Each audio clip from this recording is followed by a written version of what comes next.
A report has come out that this is the first case of HMPV in India, which is not true because HMPV is an existing virus and certain percentage of people do get affected by this virus, and it is not something new. And the baby, the child that has got affected, it has got no travel history, and they're all local people. They're not coming from China or Malaysia or some other country. So I do not think there's any connection to that.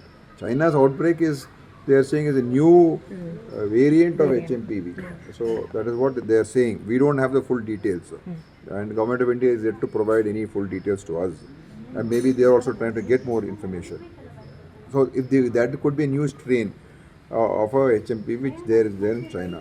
But HMPV is something which is already there it's been there for a long time, and it causes common symptoms like cold and maybe flu and cough, and then it's a self-limiting virus, so it goes away after some time.